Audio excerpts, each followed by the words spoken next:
Aasif. Welcome to INF. How are you? Good, good. How are you? I'm also great.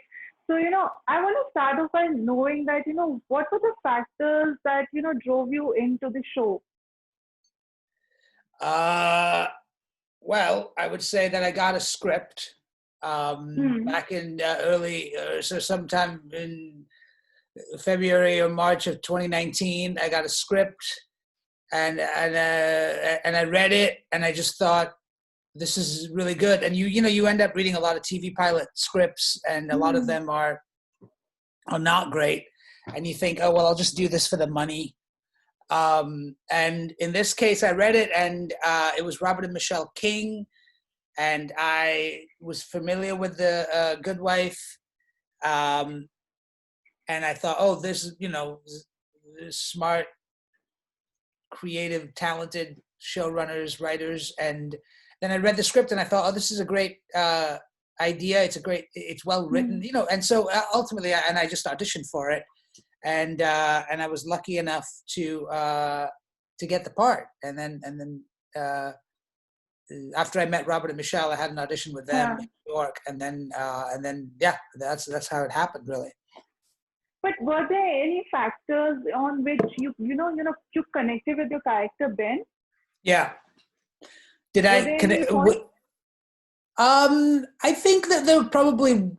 I mean, Ben is very different than me. He's much more of a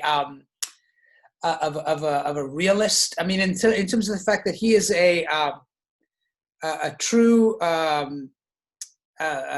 pragmatist, Hmm. and he only believes in the things that he can see, smell, taste, touch, and so Hmm. he doesn't believe in any kind of religious mumbo jumbo. He doesn't believe in anything that is outside of the realm of what he can quantify and prove. And so in that way, he's very different than I am. He's also very Hmm. handy and can fix things. So he's very different than I am in that way. I can change a light bulb, or, you know, um, uh, maybe fix the garage door or something. But that's about it. But he's very, so in that way he's very different. But there's an element of being sort of a counter voice, or disturbing the sort of status quo that I liked about him, and Hmm. I weirdly related to, and sort of found fun that he uh, doesn't just take everybody's word as like he doesn't really believe David. He's not a religious person. Even Kristen, Hmm. she's a psychologist. He doesn't really ascribe to psychology that much. He's a purist, and so it was fun to kind of find that overlap in myself. Where am I also somebody who enjoys punching holes in the balloon a little bit, and sort of which I can be that person when I am at sometimes. So I thought that was an interesting area for me to explore in myself. And the show kind of questions the belief that we have, whether it's about science or religion.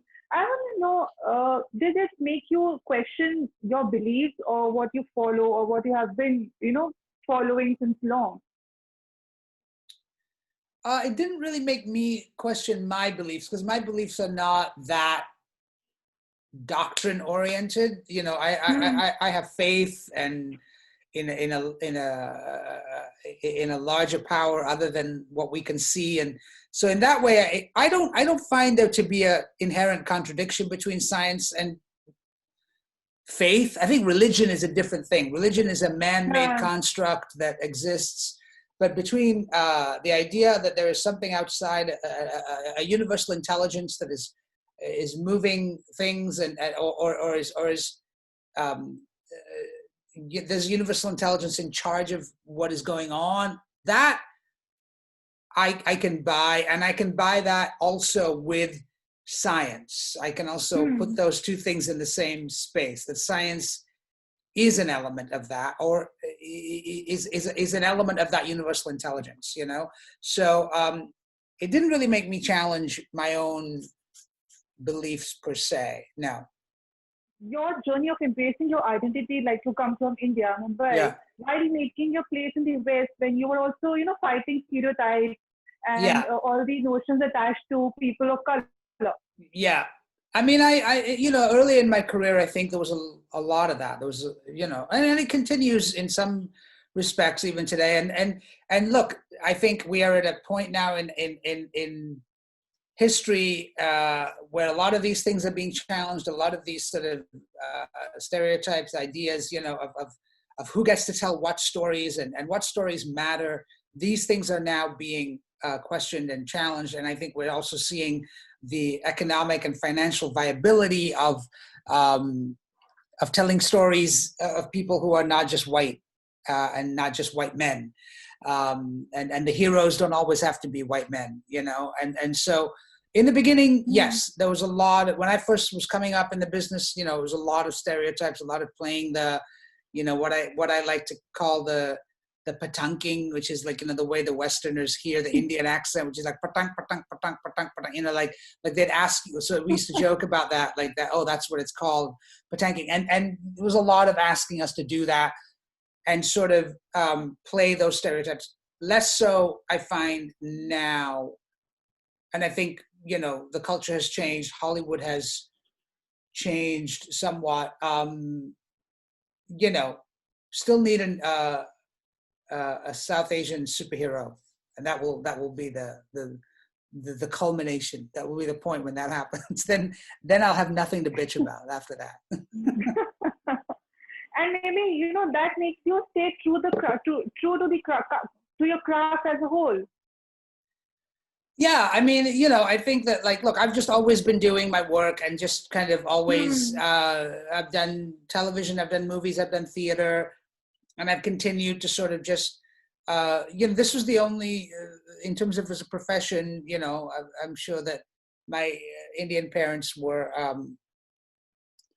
you know, incredibly disappointed. I know they were incredibly disappointed to realize that the only thing their son was good at was uh, being a clown and being, and sort of just being a ham and kind of, acting and performing and writing poetry, which nobody reads, So like that was always just part of my DNA and what I was doing as a child, what I continued to do as an adult. And so Hmm. I just kept on, I was lucky enough to study and go to school for this and then get work and, and there was no alternative for me. So it was like either I play the bus driver or the cab driver or the, you know, the whatever, stereotype role there was, or I starve, and so in the early days, that's kind of what it was for me. And I'm sure you made your parents proud. Like, I'm pretty sure about that. Well, I think ultimately, my parents did come around and were quite excited when I finally sort of, well, especially when I got on the Daily Show. I think that was a big moment for them. Hmm. I was used to joke with my mother that I was her second favorite Daily Show correspondent. Uh, but And yeah, I think ultimately they were glad. I wanted to know, like, how are the plans going to, start the shooting for second season of Evil, considering Corona, this pandemic has, altered the reality of Right. everything. We haven't started shooting season 2 yet. I know that the writers Hmm. have written a lot of episodes already for season 2. So the writers have been writing, and and that's great. We are waiting to find out when we can start. We would have started shooting already, actually around this time, but we're waiting. Obviously, everybody is waiting to see when it's really safe, when we want to be able to do it and do it as safely, obviously, and efficiently as possible. And so we're excited to get back to work at some point. I hope it's this year.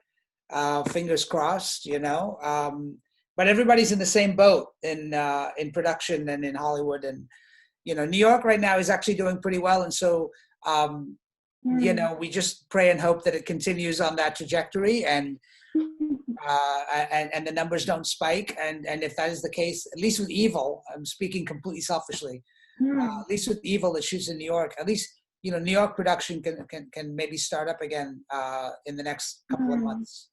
I'm excited about season 2. I think it's going to be even, it goes, I've read, the first episode of season 2, and I think it goes places that you wouldn't necessarily expect it to go. So that's exciting, Okay. Thanks for talking, Aasif. It was great talking to Absolutely. you. Thank you so much. Stay safe. Thank you. You too.